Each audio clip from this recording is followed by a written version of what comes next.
Assalamu alaikum dear students. I am your instructor Salman Amin Malik for the course Operations Research, what we call the OR.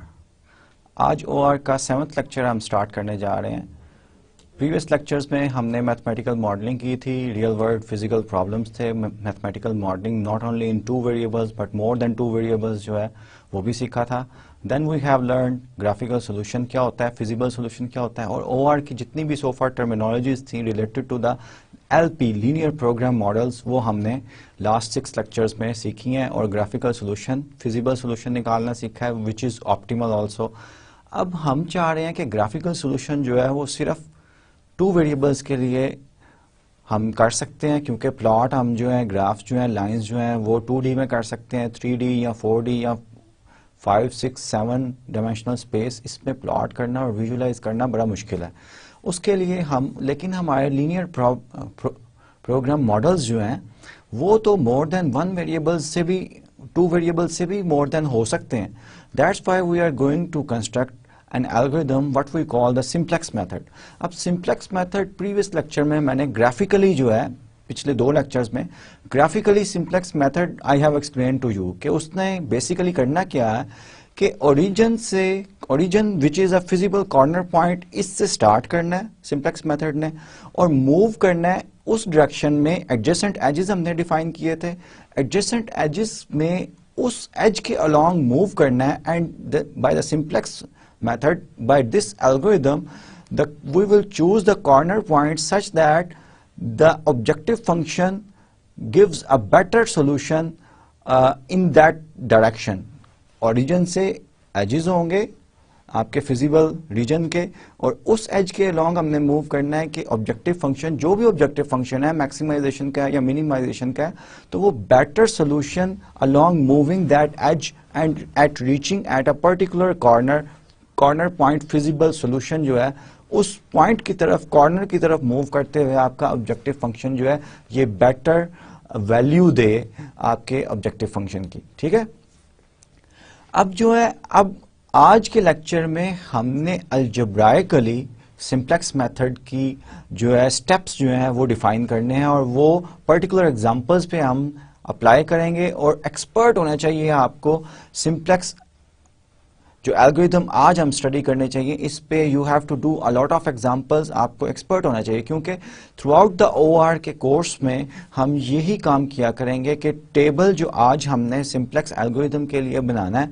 जिसको OR की language में tableau कहते हैं, और मैं explain करूंगा कि इसको किस तरह बनाना है आज के लेक्चर में।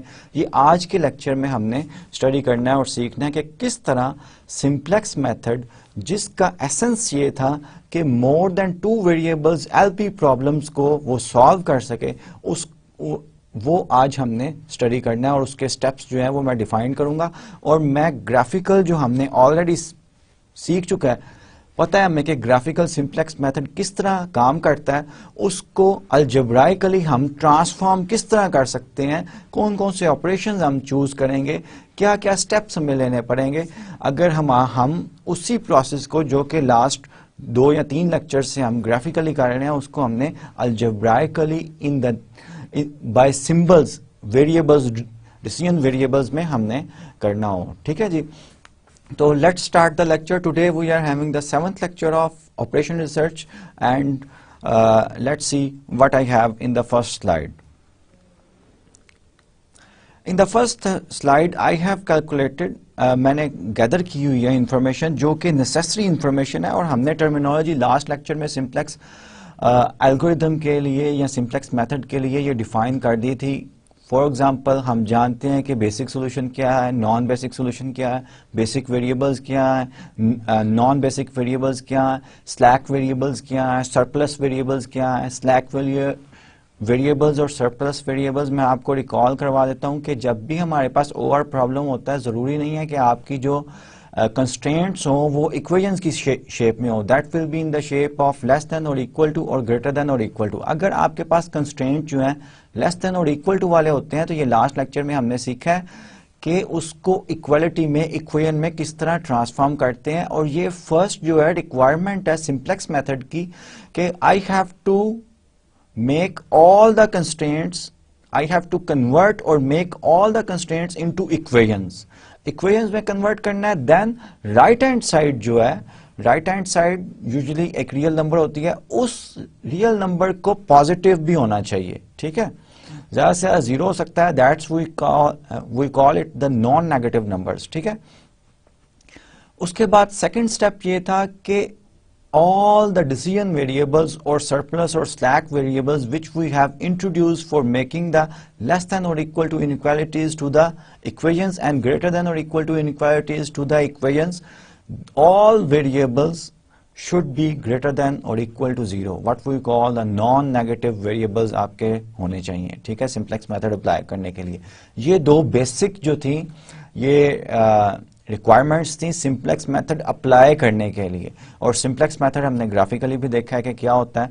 और अब जो है हम क्या करने लगे हैं कि मैं कुछ हमने ये भी देख लिया था कि किस तरह अलजेब्राइकली आप कॉर्नर पॉइंट्स जो है निकाल सकते हैं। लास्ट लेक्चर में मैंने आपको एक फॉर्मूला दिया था CNM वाला, if we have n variables in the equation form of the OR problem and in particular LP problem, because we are dealing with the LP linear program models or linear program model problems। LP problems जो हैं उनके लिए हमने formula लिखा था कि CNM if the n is the number of the variables and m are the number of the equations।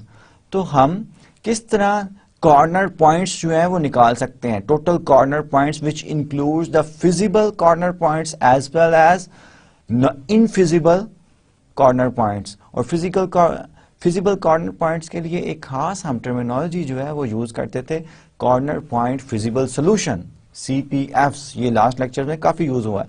Let's go to the slide और देखते हैं कि इस स्लाइड पे क्या है। इनफैक्ट ये लास्ट लेक्चर में हमने एग्जांपल की थी जिसमें हमने इसको सिंप्लेक्स मेथड से सॉल्व किया था, और हमने देखा था कि ये ओरिजिन से मूव होता है। सिंप्लेक्स मेथड जो है ये ओरिजिन A, इसको हमने B पॉइंट कहा था, इसको C पॉइंट कहा था, इसको D पॉइंट कहा था। C ऑप्टिमम है, तो सिंप्लेक्स मेथड एल्गोरिथम जो है दिस पाथ जो है इस पाथ से C तक पहुंचता था। और ये ग्राफिकली हमने देख लिया था इसके मॉडल को जो है ट्रांसफॉर्म करके इक्वेशंस में, और ये S1 स्लैक वेरिएबल था, S2 स्लैक वेरिएबल था। आज consider the objective function maximise this one. अब ये ऑब्जेक्टिव फंक्शन हमें कह रहा है कि अगर x1 की क्वांटिटी को इंक्रीज किया जाए तो 2 यूनिट जो है ये ऑब्जेक्टिव फंक्शन इंक्रीज होता है। सिमिलरली x2 की क्वांटिटी को भी इंक्रीज अगर किया जाए तो अगर मैक्सिमाइज का प्रॉब्लम है तो ये 3 यूनिट जो है इंक्रीज होगा। तो ओरिजिन से हमने यही देखना होगा कि along which edge we are our objective function gives a better solution. जैसे मैंने आज के लेक्चर में भी शुरू में कहा, the function shows that an increase in the either x और x2 above their current zero values, और बेसिक ओरिजिन जब कॉर्नर पॉइंट होता है CPF होता है ओरिजिन, इसका मतलब ये होता है कि all decision variables are zero, ठीक है। तो अगर जीरो से ज्यादा वैल्यू डिसीजन वेरिएबल्स की देते हैं तो मैक्सिमाइज के प्रॉब्लम में हम ये देख रहे हैं कि फंक्शन जो है वो इंक्रीज हो रहा है, ऑब्जेक्टिव फंक्शन बेटर पोजीशन दे रहा है, बेटर वैल्यू दे रहा है। सो इफ x1 और x2 वेरिएबल्स जो हैं इस पर्टिकुलर ऑब्जेक्टिव फंक्शन के लिए अपनी करंट जीरो वैल्यूज से इंप्रूव किया जाए तो ऑब्जेक्टिव फंक्शन जो है इंप्रूव होगा।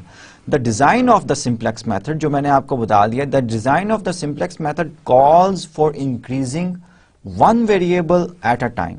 दोनों वेरिएबल्स को इकट्ठे हम सिंप्लेक्स एल्गोरिथम जो है वो इकट्ठे दोनों वेरिएबल्स को इंक्रीज नहीं कर सकता। इसीलिए एक खास एज के अलोंग हम जिस एज के अलोंग हमारा ऑब्जेक्टिव फंक्शन बेटर पोजीशन देखा उसके अलोंग एक खास वेरिएबल होगा, वो जो है उसके अलोंग हम मूव किया करेंगे। With the selected variable being the one with the largest rate of improvement. और वो सिलेक्टेड वेरिएबल किस किस्म का वेरिएबल होगा जिसमें Z से लार्जेस्ट इंप्रूवमेंट आ रही हो। फॉर एग्जाम्पल 2 और 3 में से 3, ऑब्वियसली अगर x2 को 0 से मैं इंक्रीज करूं तो 3 कोफिशिएंट ज्यादा बढ़ा है, तो ये जो है लार्जेस्ट कंट्रीब्यूशन होगी towards the better value of the objective function. So वो अब इस स्लाइड पे एक कॉर्नर पॉइंट भी दिए गए हैं इस फिगर के लिए A, B, C, T, और बेसिक वेरिएबल्स भी दिए गए हैं। फॉर एग्जाम्पल A जो है ओरिजिन कॉर्नर पॉइंट के लिए बेसिक वेरिएबल कौन से थे, S1 और S2, ठीक है। और non basic zero non basic variables की हमेशा याद रखिएगा कि जीरो वैल्यू होती है ऑब्जेक्टिव वैल्यू ऑब्जेक्टिव फंक्शन में, और ये हमने आज बहुत ज्यादा ये कॉन्सेप्ट जो है यूज करना है। तो नॉन बेसिक वेरिएबल्स क्या थे? Which obtains which get the zero value at any iteration of the simplex method. x1 और x2 जो थे ये नॉन बेसिक वेरिएबल थे। फिर कॉर्नर पॉइंट B के लिए आपके बेसिक वेरिएबल जो बनते हैं वो s1 और x2 हैं। Non basic variable which takes the zero value वो x1 और s2 हैं। C कॉर्नर के लिए आपका x1 x2 दोनों डिसीजन वेरिएबल्स जो हैं ये एंटर हो जाते हैं सॉल्यूशन में, और स्लैक वेरिएबल्स जो हमारे हैं s1 और s2 ये नॉन बेसिक वेरिएबल्स बन जाते हैं, इनकी वैल्यू जीरो हो जाती है, और यही सी हमारा ऑप्टिमम सॉल्यूशन है, ऑप्टिमल सॉल्यूशन या ऑप्टिमम सॉल्यूशन है। तो सिंप्लेक्स मेथड में इनफैक्ट क्या होगा कि ऑब्जेक्टिव फंक्शन बेटर वैल्यू जिस डायरेक्शन में जिस एज के अलोंग फ्रॉम ओरिजिन देगा उस वेरिएबल को हम सेलेक्ट कर लेंगे एज एंटरिंग वेरिएबल, कि वो हमारा बेसिक सॉल्यूशन में एंटर होगा। अब अगर already origin is a basic solution, तो अगर हमने किसी वेरिएबल को एंटर करवाना है जो कि बेटर वैल्यू देता है हमें ऑब्जेक्टिव फंक्शन की, तो जाहिर बात है कि हमें बेसिक सॉल्यूशन में से किसी ना किसी वेरिएबल को डिसाइड करना होगा कि लीव कौन से वेरिएबल को करवाना है। ठीक है, तो ये the variable which gives better value or better solution for the objective function, that will be entering variable, and the variable which will leave the solution or which will leave the basic solution, in fact that will be known as the leaving variable. ये define किए गए हैं। the variable which enters the basic solution उसको हम entering variable कहेंगे। leaving variable कौन सा है? the variable which leaves the basic solution। अब ये रिमार्क बड़ा इंपॉर्टेंट मैंने लिखा हुआ है। It is important to note that the simplex method moves alongside the edges of the solution space, which means that the method cannot cut across the solution space going from A to C directly। आपको ये कह सकता है भाई हम क्यों इसके edges के अलोंग मूव कर रहे हैं, हम A से B पे गए देन B से C पे गए, सिंप्लेक्स मेथड डायरेक्ट क्यों नहीं चला गया? डायरेक्ट जो है ये नहीं जा सकता simplex method, that will always move from edges to edges. ठीक है, कॉर्नर, फिजिकल पॉइंट, और लास्ट लेक्चर में मैंने बड़ी अच्छी तरह एक्सप्लेन किया था ये। I hope you understand all the terminologies and this lecture also. अब क्या है कि सिंप्लेक्स मेथड को डेवलप करने के लिए, एल्गोरिदम को डेवलप करने के लिए या मेथड को एक्सप्लेन करने के लिए मैंने रेडीमिक्स मॉडल जो हमने डिस्कस किया था उसकी मॉडलिंग भी की थी, वो मैंने चूज किया। ठीक है, let me recall you the ready mix model. Ready mix company जो है ये दो टाइप्स के पेंट्स बनाती थी, exterior paint and interior paint. अब इस हर पेंट, एक्सटीरियर और इंटीरियर पेंट बनाने के लिए दो तरह के ये रॉ मटेरियल्स जो है यूज करती थी। अब रॉ मटेरियल्स की अवेलेबिलिटी जो थी वो रॉ मटेरियल ए की मैक्सिमम अवेलेबिलिटी डेली जो थी वो 24 टन थी, और उसका प्रॉफिट जो था $5,000 पर डे था एक्सटीरियर पेंट का। X1 stands for the exterior paints produced daily in tons, X2 is the interior paints produced daily in tons. ठीक है, तो हम क्या कर रहे हैं, हमारे कंस्ट्रेंट जो थे ओरिजिनल प्रॉब्लम में वो इस तरह के थे, CX1 plus 4X2 less than और इक्वल टू 24। ये रॉ मटेरियल M1 की कंजम्पशन थी when we produce X1 tons of exterior paint and X2 tons of interior paints daily. अब सेकंड कंस्ट्रेंट, इसको हमने इक्वेशन में ट्रांसफॉर्म किया क्योंकि ये पहला स्टेप है सिंप्लेक्स मेथड का कि all the constraints should be in equation and the right side of the equation should be non-negative। ठीक है, अब ये कंस्ट्रेंट हमारा था M2 की कंजम्पशन और अवेलेबिलिटी का, वो लेस देन इक्वल टू 6 था। So we add two slack variables, what we call the slack variables S1 and S2 to convert these inequalities into equations. ठीक है, अब एक मार्केट लिमिट हमारी थी कि X2 interior paint cannot be produced 1 ton of the exterior paint, वो transform हुई थी हमारी प्रॉपर्टी -x2 + x1 <= 1 टन। इसके लिए भी हमें एक स्लैक वेरिएबल चाहिए होगा, तो हम S3 स्लैक वेरिएबल ऐड करके हमने इक्वेशन में ट्रांसफॉर्म कर दिया इस कंस्ट्रेंट को। फिर एक डिमांड लिमिट थी कि इंटीरियर पेंट की डिमांड डेली जो है वो 2 टन से ज्यादा हो ही नहीं सकती, और वो हमने ट्रांसफॉर्म किया था, ये कंस्ट्रेंट था हमारा, और इसको भी हमने इक्वेशन में ट्रांसफॉर्म किया by adding a slack variable what we call the S4 = so now we have the equations. अब ये जो वेरिएबल्स हमने इंट्रोड्यूस किए हैं S1, S2, S3, S4, ये ऑब्जेक्टिव फंक्शन में भी हम इंट्रोड्यूस कर देते हैं। ठीक है, ये स्लैक वेरिएबल्स हैं, they don't matter a lot. ठीक है, इनफैक्ट ये सिर्फ सोल्यूशन तक पहुंचने के लिए, सिंपल ऑप्टिमल सोल्यूशन तक पहुंचने के लिए, तो हमने इनका कोफिशिएंट 0 रखा हुआ है, और हमें पता है कि ओरिजिन जो है 0, 0 जो है वो एक कॉर्नर फिजिबल पॉइंट है रेडिमिक्स मॉडल का, और ग्राफिकली हमने इसको सॉल्व भी किया था। अब इसमें बेसिक जो सोल्यूशन है वो S1, अगर मैं x1 और x2 को बोथ को 0 करूं, क्यों इन्हीं दो वेरिएबल्स को मैंने क्यों 0 करना है? क्योंकि नंबर ऑफ वेरिएबल्स कितने हैं मेरे? नंबर ऑफ मेरे वेरिएबल्स 6 हैं, नंबर ऑफ इक्वेशंस कितनी है? 4 हैं। और ये लास्ट लेक्चर में मैंने आपको बताया था कि difference of number of variables and number of equations, उतने वेरिएबल्स को हर इटरेशन पे सिंप्लेक्स मेथड की जरूर 0 होना चाहिए, और जो 0 वैल्यूज होती हैं उनको हम नॉन बेसिक वेरिएबल्स कहते हैं। सो फर्स्ट इटरेशन में जब origin corner point feasible solution होता है, तो आपका बेसिक नॉन बेसिक वेरिएबल्स जो हैं वो हमेशा डिसीजन वेरिएबल्स होते हैं नॉर्मली, और आपके बेसिक वेरिएबल्स कौन कौन से होते हैं? S1, S2, S3 and S4। ठीक है, इसका मतलब ये होता है कि we will get some values for these one. अब ये सारी इंफॉर्मेशन जो है ये मैं एक टेबल की फॉर्म में लिखूंगा, जिसको मैं कहता हूं टेबलू। ये टेबलू जो यहां पे बना हुआ है, ये मैं अभी आपको बताता हूं, एक्सप्लेन करता हूं कि ये मैंने किस तरह बनाया है। टेबलू जो है, इसको OR की लैंग्वेज में क्या बोलते हैं? टेबलू। अब इसको बनाने के लिए मैं सबसे पहले अपने ऑब्जेक्टिव फंक्शन को भी एक इक्वेशन की शेप में लिखूंगा। So I will take all these to the other side, left hand side of the equation.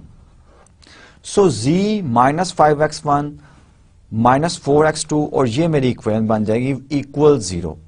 ठीक है, अब क्या है कि ये तमाम इक्वेशन, z इक्वेशंस को जितने भी वेरिएबल हैं वो मैंने फर्स्ट रो में लिख दी हैं, और फर्स्ट रो में टेबलू के मैंने एक बेसिक का कॉलम बनाया हुआ है और एक सोल्यूशन का भी कॉलम बनाया हुआ है। ठीक है, और जितने मेरे वेरिएबल इन तमाम इक्वेशंस में 4, और ये z वाली इक्वेशन 5 इक्वेशंस होगी। वी हैव 5 टोटल इक्वेशंस, तमाम की तमाम 5 इक्वेशंस का में जितने भी 6 वेरिएबल्स प्लस 1 z को भी मैं एज अ वेरिएबल ट्रीट कर रहा हूं अभी फॉर द फर्स्ट टाइम, क्योंकि उसके बाद हम z वाला कॉलम जो है ये निकाल देंगे टेबलू से।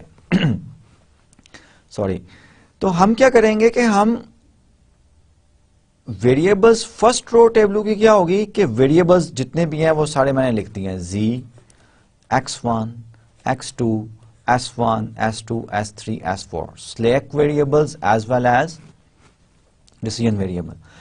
फिर मैं ये जितनी मेरी इक्वेशन है including the objective function equation, इन तमाम इक्वेशंस के वेरिएबल्स जो हैं वो मैं उसके कोरस्पोंड मैं रोज बनाता जाऊंगा फॉर एग्जांपल, और बेसिक के नीचे मैं बेसिक सॉल्यूशन जो है वो वेरिएबल लिखूंगा, और ऑब्वियसली मेरे slack variables, non basic variables जो होंगे वो मेरे जो मैंने फर्स्ट रो कंस्ट्रक्ट किया उस पे होंगे। जैसे यहाँ पे ये मेरे नॉन बेसिक वेरिएबल्स हैं फर्स्ट इटरेशन में, तो ये फर्स्ट 0 आइटरेशन भी इसे कहते हैं। ठीक है, कि टेबलू हम लिख रहे हैं from the standard form of the LP problem.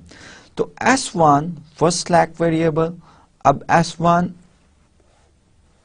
की ये इक्वेशन है, S1 की इक्वेशन ये है, S1 रो इसे कह रहा हूं मैं, ये S2 रो है, ये S3 रो है, ये S4 रो है।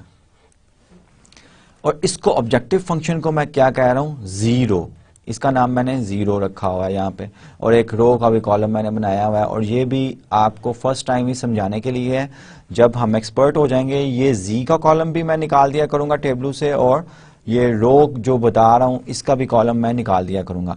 सो S1 जो रो है इसमें X1 का वेरिएबल क्या है, 6, तो X1 के कॉलम में मैं 6 लिखा हुआ है, ये देखें, जी इसमें है ही नहीं तो जीरो है जी, ठीक है। S1 में X2 का कोफिशिएंट क्या है, 4, ये मैंने लिखा हुआ है। S1 में वेरिएबल S1 का कोफिशिएंट क्या है, 1, all other slack variables missing 0 0, क्योंकि इसको मैं इस तरह लिख सकता हूं 0 S2 plus 0 S3 plus 0 S4, जैसे हमने ऑब्जेक्टिव फंक्शन को लिखा। तो ये सबसे पहले मैं ये इक्वेशन भी S1 के कोरस्पॉन्ड इक्वेशन मैंने लिख ली, और ये जो मैंने जी इक्वेशन मैंने सेकंड रो जो बनाई हुई है वो जी इक्वेशन के कोरस्पॉन्ड है। जी का वेरिएबल जी इक्वेशन में क्या है, 1, 1 यहाँ पे आ रहा है। अब इस इक्वेशन में x1 का वेरिएबल क्या है, -5, -5 मैंने यहाँ लिखा हुआ है। x2 का कोफिशिएंट क्या है, -4 यहाँ पे लिखा हुआ है, और बाकी स्लैक वेरिएबल्स के कोफिशिएंट 0 0 है, मैंने 0 लिखा हुआ है।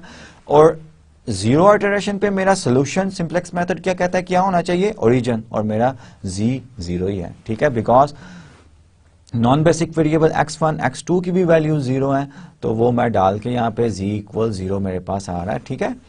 बेसिक वेरिएबल्स की वैल्यूज क्या है, ये अगर मैं non basic variable x1 x2 equal 0 करता हूँ और इस system of linear equations charge में यहाँ से S1 की वैल्यू क्या आ रही है, 24, और ये टेबल भी आपको बता रहा है S1 की वैल्यू क्या है।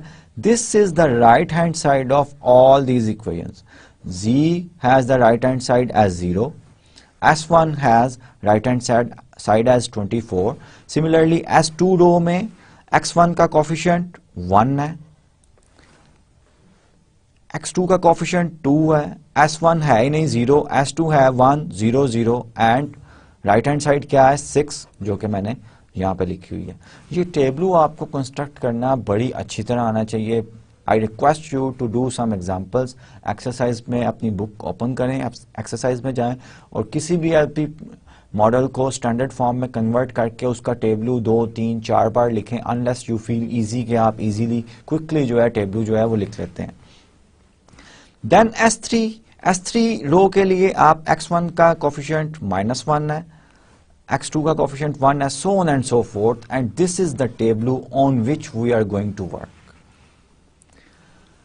अब क्या है कि अब नेक्स्ट स्लाइड में मैंने एंटरिंग एंड लीविंग वेरिएबल्स जो हैं, अब मेरे पास ग्राफ तो है नहीं कि मुझे पता चल जाए यहाँ पर ऑब्जेक्टिव फंक्शन वेरिएबल्स, मेरे पास ऑब्जेक्टिव ये है कि वेरिएबल्स इतने ज्यादा हैं कि हम ग्राफ नहीं बना सकते, या फिर अगर ग्राफ 3 वेरिएबल्स 4 वेरिएबल्स भी हों तो हमारे मसला क्या है कि हम ये नहीं डिसाइड कर सकते कि ओरिजिन से आगे जो है इंक्रीजिंग डायरेक्शन किस तरह है, जी की वैल्यू कैलकुलेट करके किस तरह जाया जा सकता है। ग्राफिकली हमने सीखा था, अदरवाइज हमारे पास कोई वे नहीं है।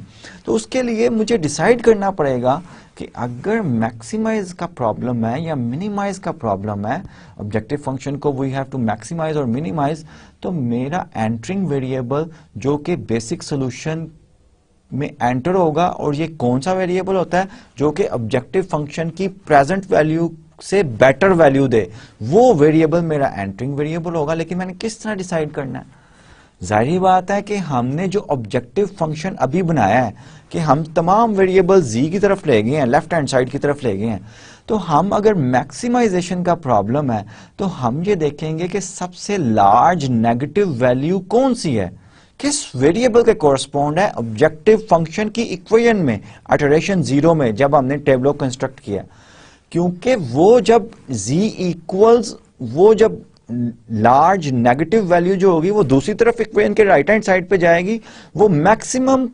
कंट्रीब्यूशन करेगी ऑब्जेक्टिव फंक्शन की बेटर वैल्यू देने में, जब हम x1 को या x2 या xi वेरिएबल जो कि एंटरिंग वेरिएबल डिसाइड हमने किया है उसकी वैल्यू 0 से ज्यादा करेंगे, ठीक है ना।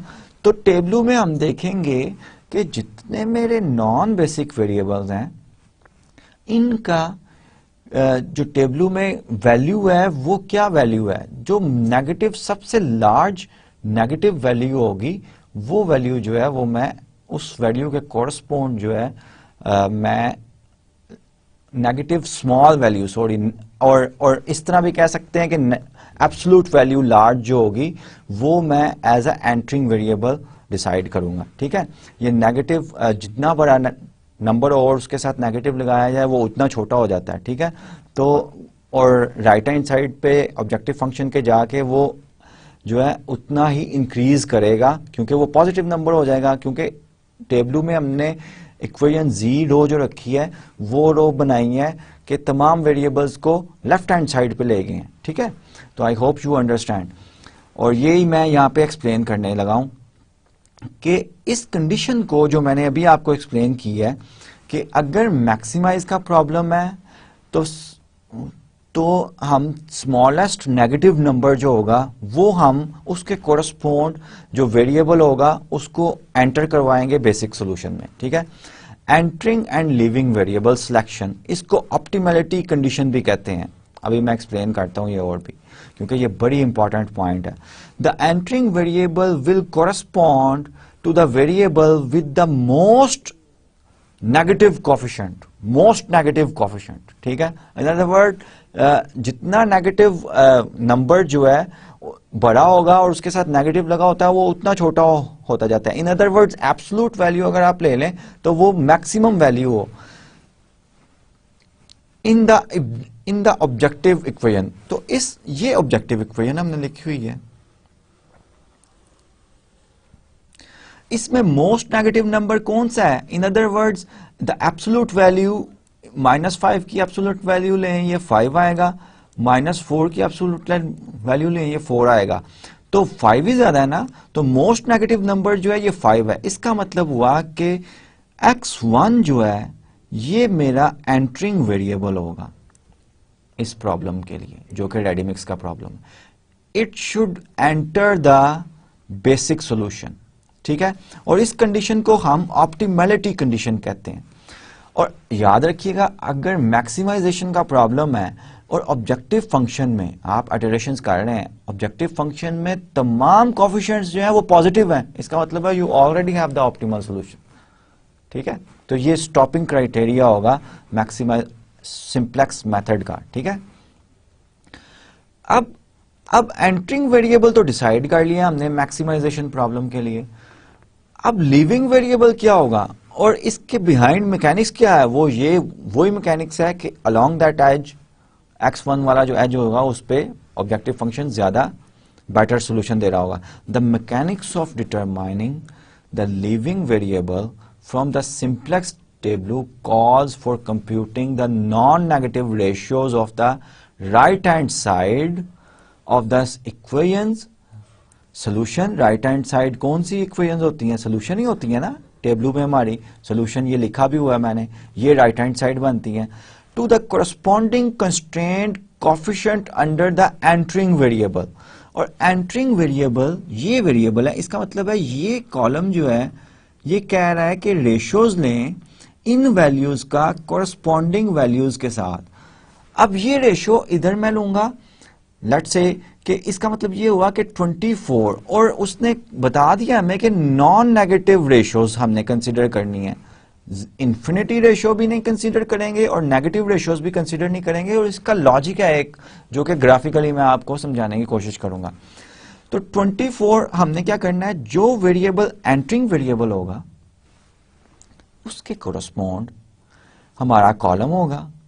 उस कॉलम में हर इक्वेशन के कोरस्पॉन्ड जो वैल्यू है उस कॉलम में उसको डिवाइड कर देना है जो right hand side of that equation है। अब फॉर एग्जांपल S1 रो के लिए ये 24 ही राइट हैंड साइड है, इसको डिवाइड करना है 6 पे और देखना क्या आता है। 24 डिवाइडेड बाय 6 ये क्या आता है? 4 आता है।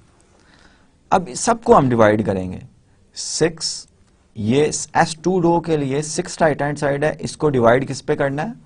1 पे करना है, आंसर 6 आएगा। ठीक है, फिर S3 के लिए राइट हैंड साइड जो है ये 1 है, 1 डिवाइडेड बाय -1 है, ये नेगेटिव आ रही है, इसको हम इग्नोर करेंगे।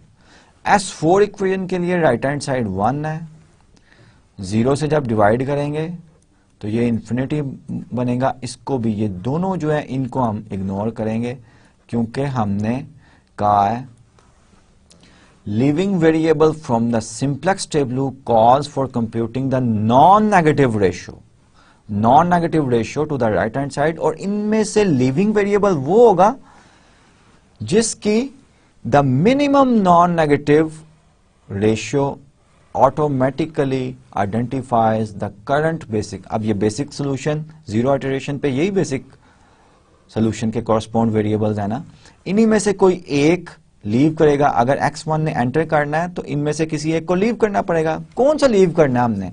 ये रेशियो जो है नॉन नेगेटिव स्मॉलेस्ट रेशियो जो है ये 4 के कोरस्पॉन्ड आ रही है। ये 4 जो है ये S1 रो के कोरस्पॉन्ड आया था। इसका मतलब ये हुआ कि बेसिक सॉल्यूशन को लीव करेगा S1 वेरिएबल। ठीक है, तो एंटरिंग वेरिएबल होगा x1 इस पर्टिकुलर प्रॉब्लम के लिए, और लीविंग वेरिएबल होगा, एंटरिंग वेरिएबल होगा x1 और लीविंग वेरिएबल होगा S1। ठीक है, और ये किस तरह डिसाइड करना है? हमेशा हमने इसी तरह ही डिसाइड करना है कि अगर मैक्सिमाइजेशन का प्रॉब्लम है तो ऑब्जेक्टिव फंक्शन की इक्वेशन में हम देखेंगे कि मोस्ट नेगेटिव नंबर या फिर एब्सोल्यूट वैल्यू लें नेगेटिव नंबर्स की, जो मैक्सिमम वैल्यू आती है वो एंटरिंग वेरिएबल होगा।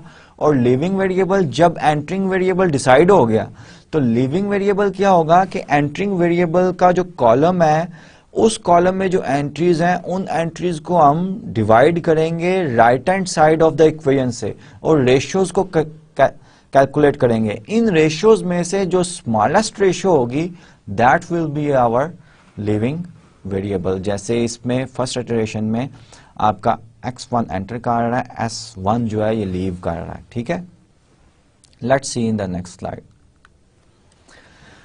अब ये जो लॉजिक मैंने हम लास्ट लेक्चर्स में मैंने आपको ग्राफिकली सिंप्लेक्स मेथड तो बता दिया था। ठीक है, अब रेडी मिक्स प्रॉब्लम जो है इसको हमने ग्राफिकली भी सॉल्व किया था। तो अब हम ये देखते हैं कि ये जो हमने एंटरिंग वेरिएबल और लीविंग वेरिएबल वाली स्ट्रेटजी डेवलप की है, ग्राफिकली ये वो ही है।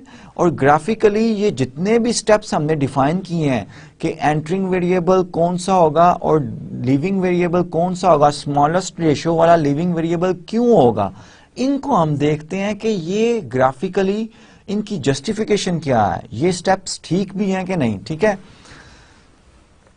तो रेडीमिक्स का प्रॉब्लम का ग्राफिकल सॉल्यूशन जो है ना वो यहां पे मैंने ये एक्सप्लेन किया हुआ है, निकाला हुआ है इनफैक्ट हमने, और कंस्ट्रेंट को भी निकाला हुआ है। S1 इक्वल 0 के तमाम कंस्ट्रेंट 1 कंस्ट्रेंट, और ये नंबरिंग भी दी हुई है। अगर आप याद करें कि ये हमारा ऑब्जेक्टिव फंक्शन था और ये 1 2 3 4 हमारे पास इक्वेशंस आ रही हैं including the slack variables S1 S2 S3 and S4 and the basic variables for the time being first iteration में X1 X2 X3 and X4। ठीक है, अब क्या है कि हमारा स्टार्टिंग पॉइंट ये ओरिजिन था A, ये था। फिर हम एंटरिंग वेरिएबल हमने डिसाइड किया हुआ है x1 है, लिविंग वेरिएबल जो है S1 है। ठीक है, और ये मैंने एंटरिंग वेरिएबल को रेड इस स्लाइड में किया हुआ है और लिविंग वेरिएबल को ब्लू इस स्लाइड में किया हुआ है। अब जो हमने रेशियोज कैलकुलेट किए हैं इनफैक्ट वो ग्राफिकली क्या रिप्रेजेंट कर रही हैं? वो रिप्रेजेंट कर रही हैं कि 24 डिवाइडेड बाय 6 जो कि 4 था, वो ओरिजिन से ये जो corner point B corner point लिखा हुआ है यहाँ पे इनफैक्ट रेशियो जो है ग्राफिकली ये रिप्रेजेंट कर रही।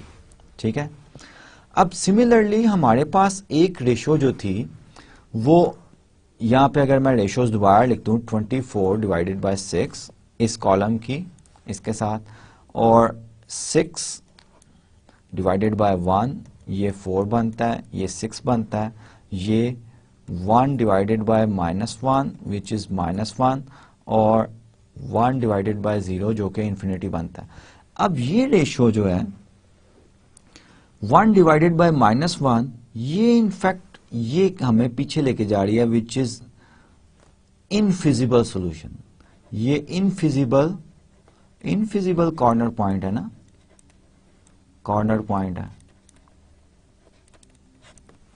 अब ये देखें, नोटिस करें कि सिंप्लेक्स मेथड इतना ब्यूटीफुल एल्गोरिदम है कि ये जो है ये तमाम कॉर्नर पॉइंट्स को कंसीडर ही नहीं कर रहा।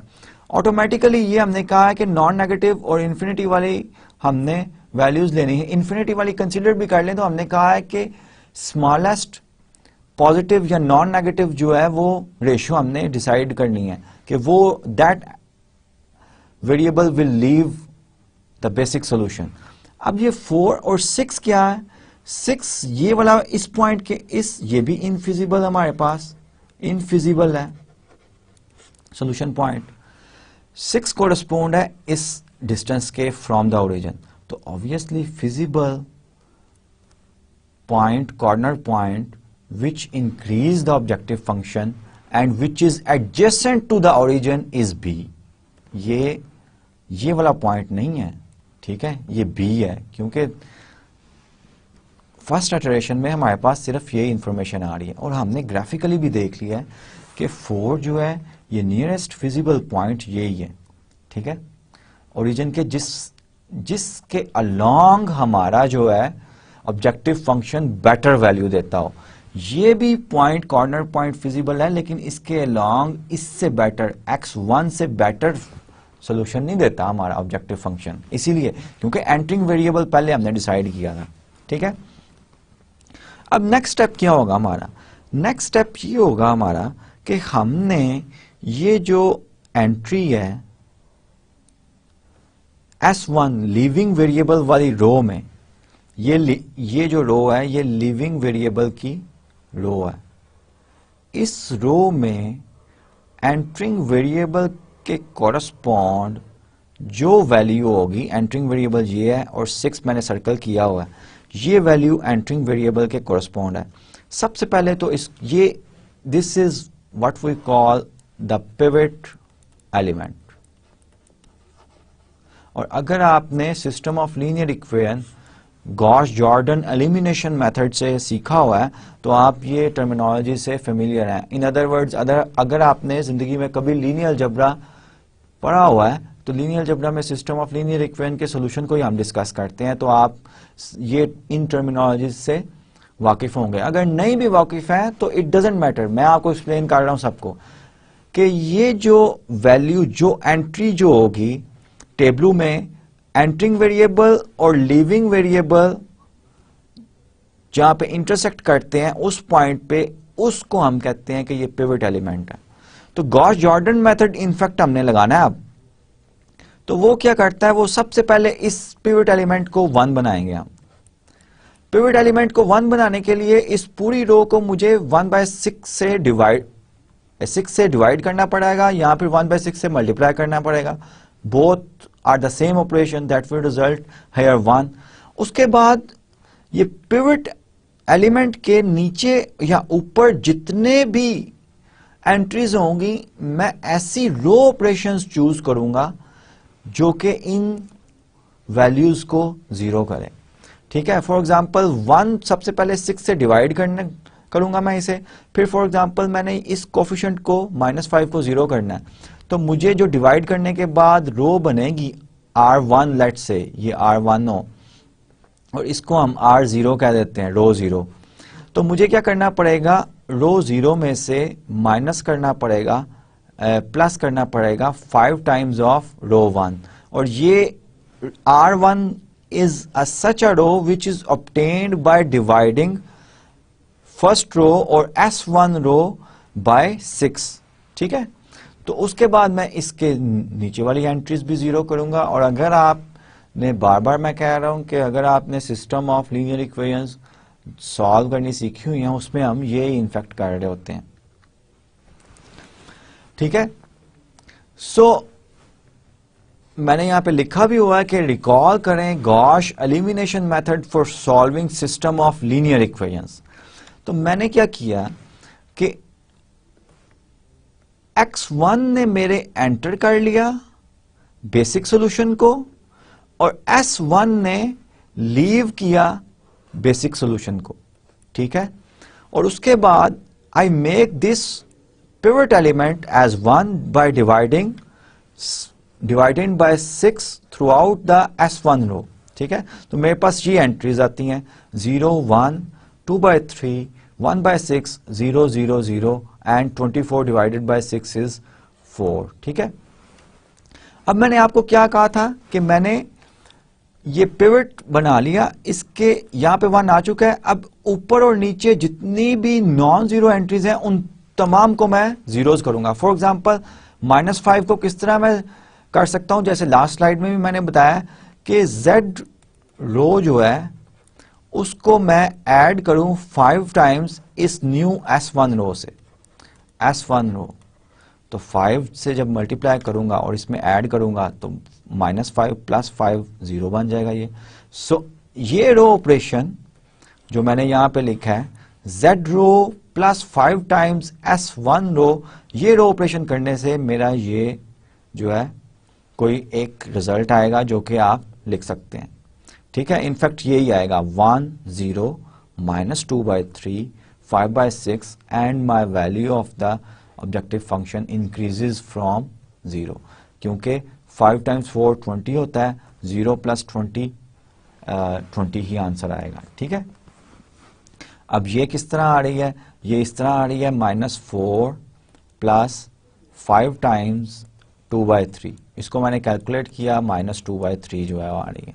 सिमिलरली इस तरह ये क्या आ रहा है, इसको मल्टीप्लाई 5 से किया, अब यहाँ पे 0 है, 0 + 5 बाय 6, ये 5 बाय 6 ही आंसर आएगा, आगे 0 0 ही रहेंगे। अब इस स्टेज पे फिर मैंने डिसाइड करना है कि पहले मैं ऑप्टिमैलिटी कंडीशन जो है वो देखूंगा। मैं ये देखूंगा कि ये मेरी जो Z वाली रो है, Z रो जो है, इसमें तमाम वैल्यूज जो हैं वो पॉजिटिव हैं या नॉन नेगेटिव हैं।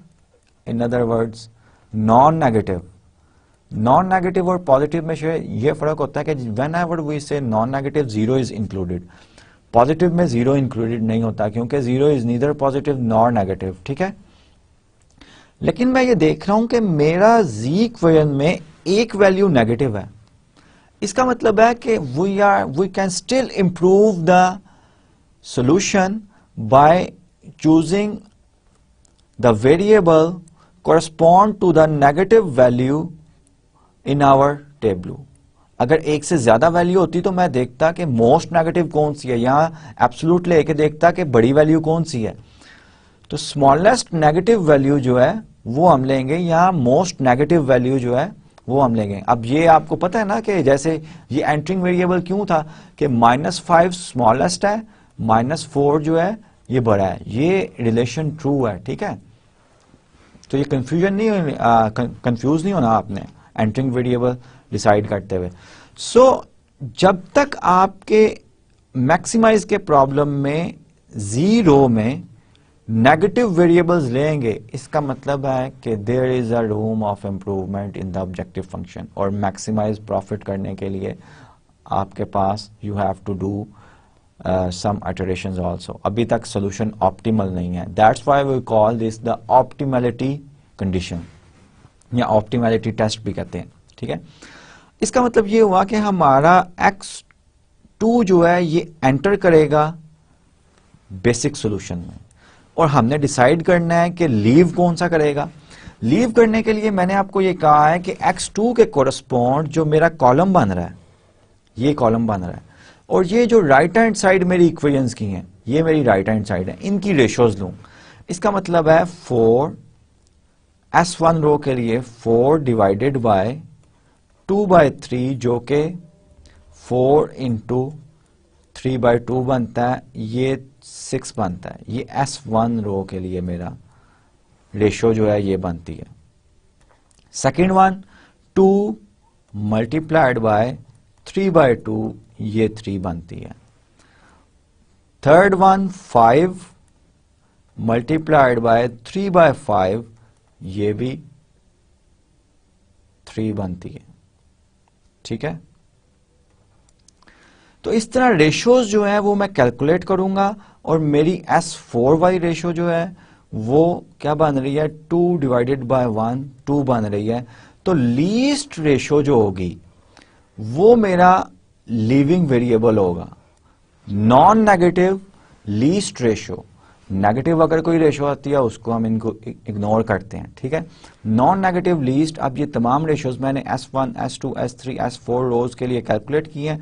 2 सबसे स्मॉलेस्ट नंबर है, सो 2 रेशो किसकी आई थी? S4 की। इसका मतलब है S4 जो है ये मेरा बेसिक सोल्यूशन को लीव करेगा, X2 एंटर करेगा, ठीक है।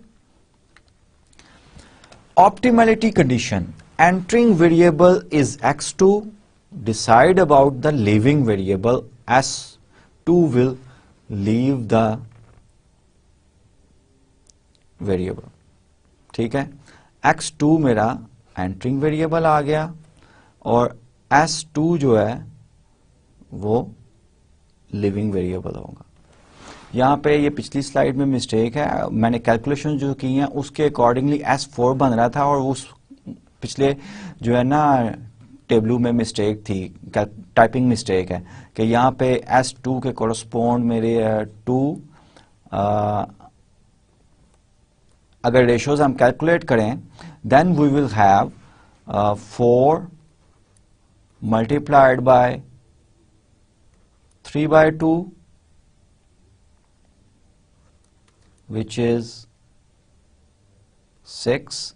S2 के लिए अगर कैलकुलेट करें 2 3/4 विच इज, यहां पे ये वैल्यू मिस्टेक थी लास्ट स्लाइड में, it doesn't matter but you should have the idea, ठीक है। तो वो टाइपिंग मिस्टेक लास्ट स्लाइड में थी, इट डजेंट मैटर। तो हमारा जो स्मॉलेस्ट रेशो जो है हम दोबारा कैलकुलेट कर लेते हैं, 5 मल्टीप्लाई बाय 6 ये 30 आ रहा है एंड 1/6 नहीं, ये इस कॉलम से एंटरिंग वेरिएबल जो है उसके कॉलम से हमने करना है, ये 5/3/5 बनेगा, 5 से कैंसिल हो जाएगा, 3 बनेगा और हमारा लास्ट में 2 डिवाइडेड बाय 1 2 बन रहा है। अब ये 3 डिवाइडेड बाय 2 विच इज 1.5, ये ऑब्वियसली छोटा है 2 से, तो स्मॉलेस्ट नॉन नेगेटिव रेशो जो है ये हमें बताती है कि that will be our leaving variable, ठीक है। बार बार बता रहा हूँ कि पिछली स्लाइड में मिस्टेक थी इसलिए मैंने S4 यहाँ पे मिस्टेक थी किसी एक वैल्यू में, दैट्स वाई हमारा S4 लिविंग वेरिएबल आ रहा था। लिविंग वेरिएबल S4 इनफैक्ट नहीं है, कैलकुलेशन ये टेबल जो है ये इसमें कैलकुलेशंस करेक्ट हैं।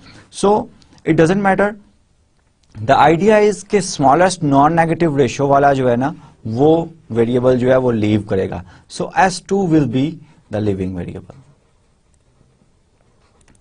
ये आपका लिविंग वेरिएबल होगा। अब नेक्स्ट हमने क्या करना है, हमने ये X2 और S2 के कोरस्पोंड S2 रो में X2 का जो कोफिशिएंट है जो कि ये है, इसको 1 करना है। इसको 1 करने के लिए S2 मुझे क्या ऑपरेशन करना पड़ेगा, S2 रो को मल्टीप्लाई करना पड़ेगा 3/4 से। जब इस रो को S2 रो को मैं 3/4 से मल्टीप्लाई करता हूं तो आप ये चेक कर सकते हैं -1/8 मेरी ये मेरा आंसर आएगा और X2 जो है ये मेरा एंटर कर जाएगा बेसिक सॉल्यूशन में। 3/4 से मल्टीप्लाई करने से ये 1 बन जाएगा, ये -1/8 बन जाएगा, ये 3/4 ही बनेगा और यहां पे सॉल्यूशन में मेरा 3/2 आ जाएगा, ठीक है।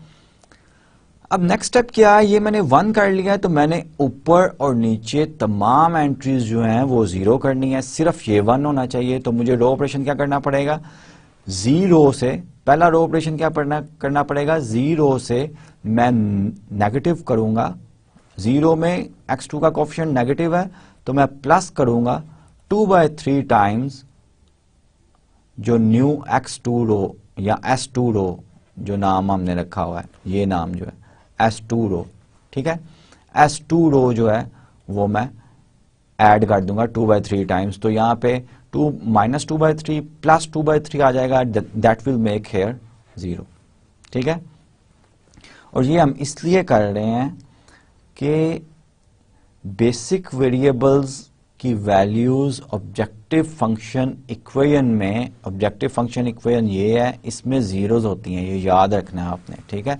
जैसे फर्स्ट इटरेशन में बेसिक वेरिएबल्स कौन कौन से थे, S1, S2, S3, S4, उन सब के ऑब्जेक्टिव फंक्शन में, ऑब्जेक्टिव फंक्शन की इक्वेशन में कोफिशिएंट्स कितने थे, क्या थे, 0 0 0 थे, ठीक है। That's why we are making zeros, all other values zero. और ये गॉश एलिमिनेशन मेथड जो है ये इनफैक्ट हम यूज करते हैं टेबल में। उसके बाद मुझे ये भी एंट्री जीरो करनी है 2/3 वाली। इस एंट्री को जीरो करने के लिए मुझे रो ऑपरेशन करना पड़ेगा S2/3 माइनस 2/3 S2 रो, ठीक है, क्योंकि S2 रो मेरी अब ये वाला टेबल जो है ये मैं आपको एक्सप्लेन कर रहा हूं। अब ये S2 रो मेरी नई ये बन चुकी है और ऊपर ये मैंने जीरो करना है, तो सब्ट्रैक्ट करूंगा मैं S1 रो से, सब्ट्रैक्ट करूंगा 2/3 टाइम्स S2 रो। ये रो ऑपरेशन करने से मेरा ये जीरो हो जाएगा। लेट मी टेल यू कि ये जो रो ऑपरेशंस हैं ये इनफैक्ट जो है सिस्टम ऑफ लीनियर इक्वेशंस के सॉल्यूशन को इफेक्ट नहीं करते। That's why we do these row operations. In fact 3 elementary row operations जो होते हैं वो हम गॉश एलिमिनेशन मेथड में जो यूज करते हैं वो सिस्टम के, अगर वो रो ऑपरेशंस हम इक्वेशंस पे करें तो वो सिस्टम के सॉल्यूशन को चेंज नहीं करते। वो 3 रो ऑपरेशन क्या है कि आप किसी भी रो को स्केल कर दें, जो कि इक्विवेलेंट है कि इक्वेशन को मल्टीप्लाई करें, राइट हैंड साइड और लेफ्ट हैंड साइड दोनों को मल्टीप्लाई करें किसी एक रियल नंबर से। दूसरा रो ऑपरेशन क्या है कि आप किसी भी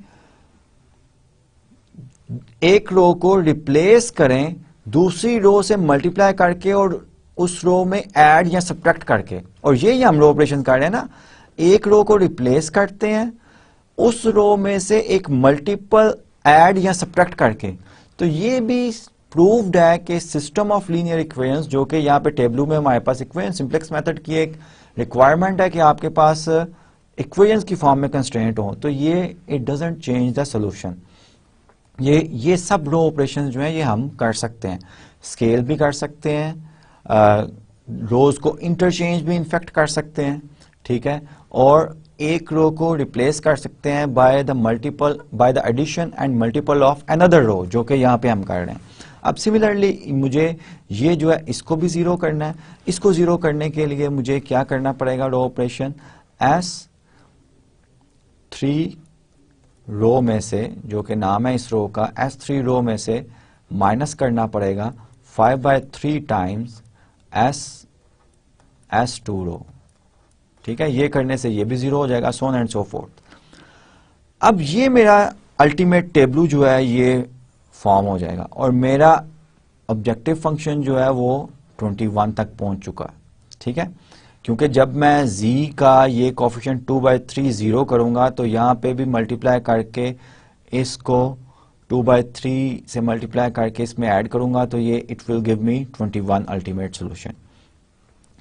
अब फिर मैं ऑप्टिमैलिटी, जब भी मैं एक इटरेशन को कंप्लीट कर लूंगा, कंप्लीट कब इटरेशन होगी कि एंटरिंग वेरिएबल मैं डिसाइड करूंगा, लीविंग वेरिएबल मैं डिसाइड करूंगा, एंटरिंग वेरिएबल का coefficient in the objective function and throughout the equations में वो सब मैं जीरो करूंगा except the row in which is the leaving variable की रो है। जैसे यहाँ पे x2 ने एंटर किया है तो उस रो में कोफिशिएंट 1 है, बाकी तमाम जीरोज हैं, ठीक है। तो ये इटरेशन कंप्लीट हो जाएगी जब आप एक इटरेशन, जब आप ये एंटर करवा लेंगे, लीव करवा लेंगे और गॉश एलिमिनेशन मेथड के कोरस्पॉन्ड ऑपरेशंस कर लेंगे। इटरेशन कंप्लीट होने के बाद आप ये देखेंगे कि ऑप्टिमैलिटी टेस्ट जो है या ऑप्टिमैलिटी कंडीशन आप देखेंगे कि ऑब्जेक्टिव फंक्शन की इक्वेशन में आपके पास अगर मैक्सिमाइज का प्रॉब्लम है तो कोई नेगेटिव कोफिशिएंट तो नहीं आ रहा, कोई नेगेटिव कोफिशिएंट नहीं आ रहा, ठीक है, सब पॉजिटिव है या जीरो है। इसका मतलब ये हुआ कि we have reached an optimal solution. अब यहां पे आप बेसिक वेरिएबल्स जो हैं आपके, वो आपको बता रहे हैं कि वैल्यूज क्या है। x1 की वैल्यू क्या है, ये राइट हैंड साइड, ये इनफैक्ट इक्वेशन है पूरी। ये इक्वेशन क्या है, x1 का कोफिशिएंट यहां पे 1 है इस इक्वेशन में, x2 का कोफिशिएंट 0 है, s1 का कोफिशिएंट 1/4 है। अगर मैं एक लिख के दूं ताकि आपको कंफ्यूजन ना हो, x1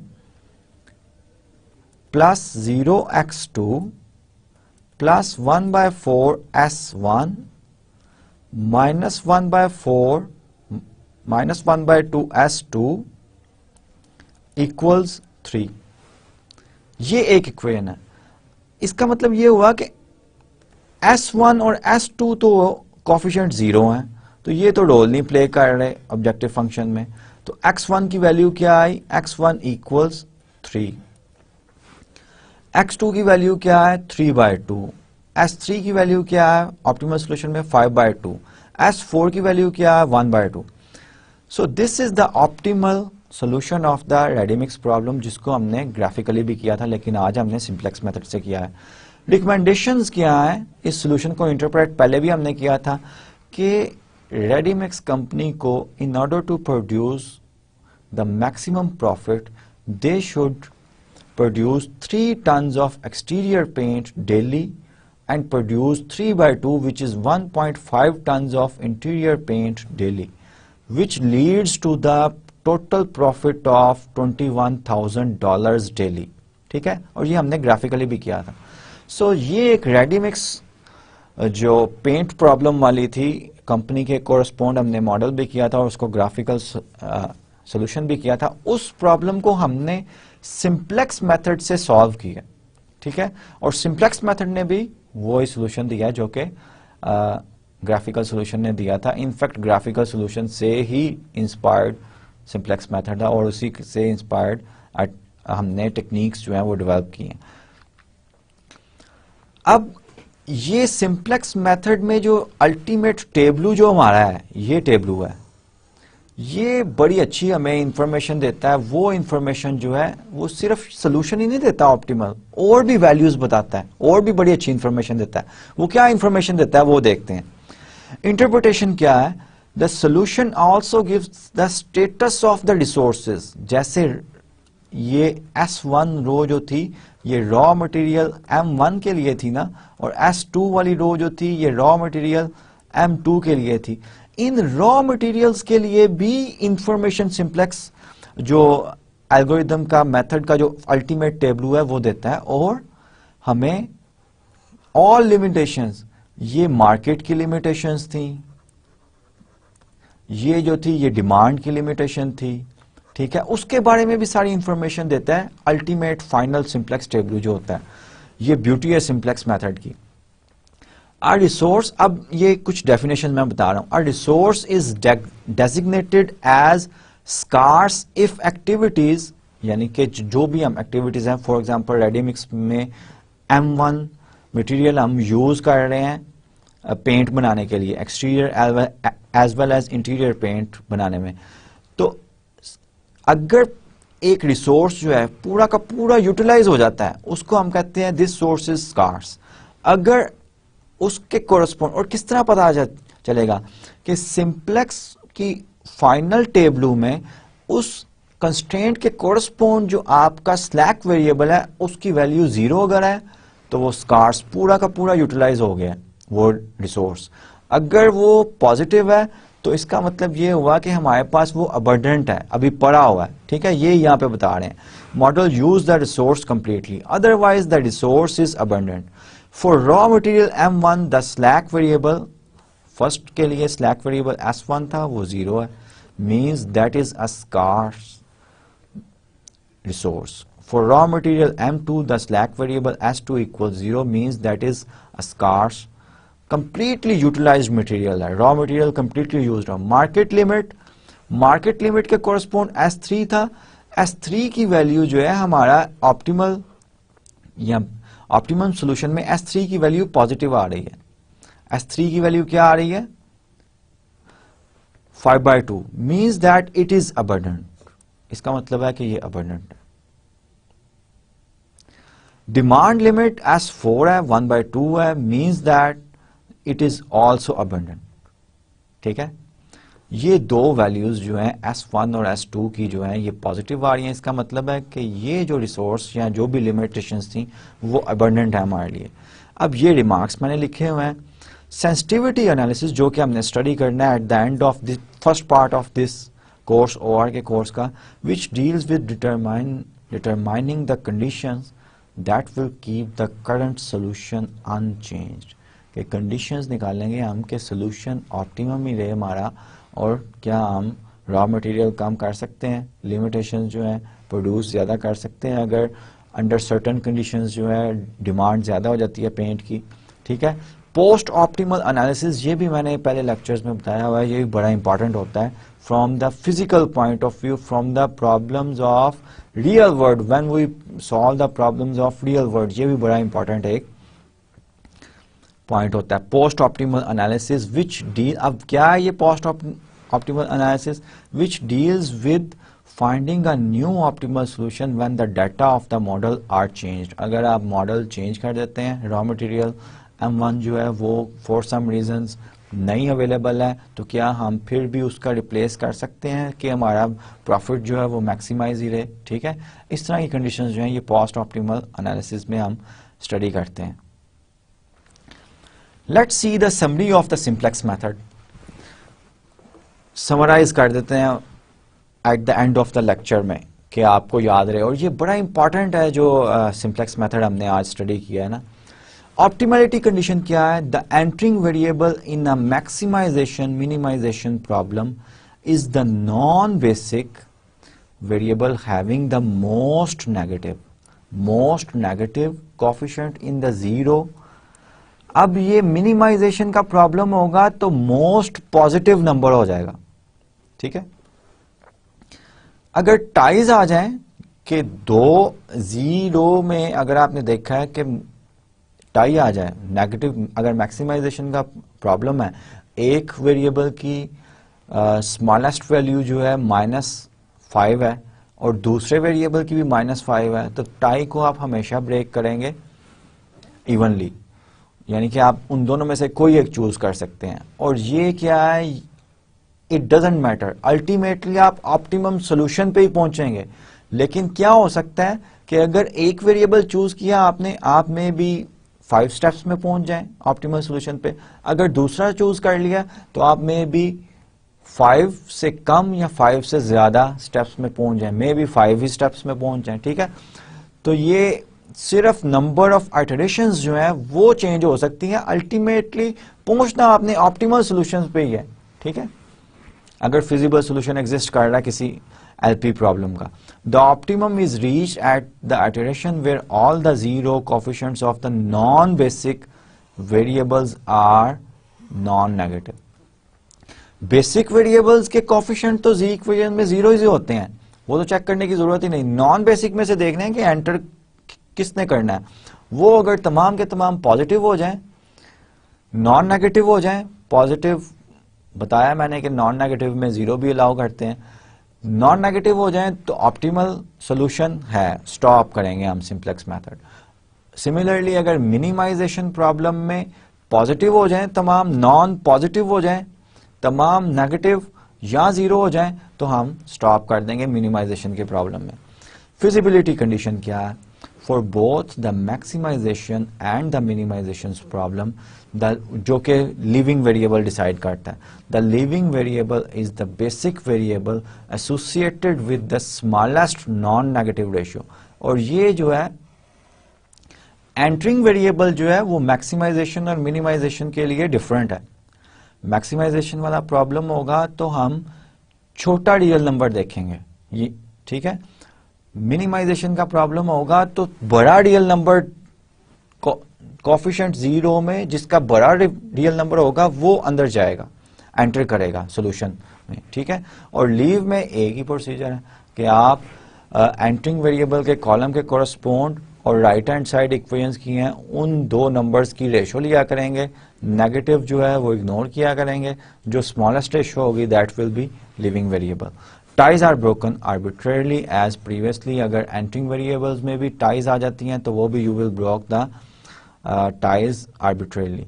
Gauss Jordan row operation. फिर थर्ड स्टेप क्या है, समरी क्या है कि पिवट रो हम डिसाइड करेंगे। Pivot row is a row where the entering variable and leaving variables meet.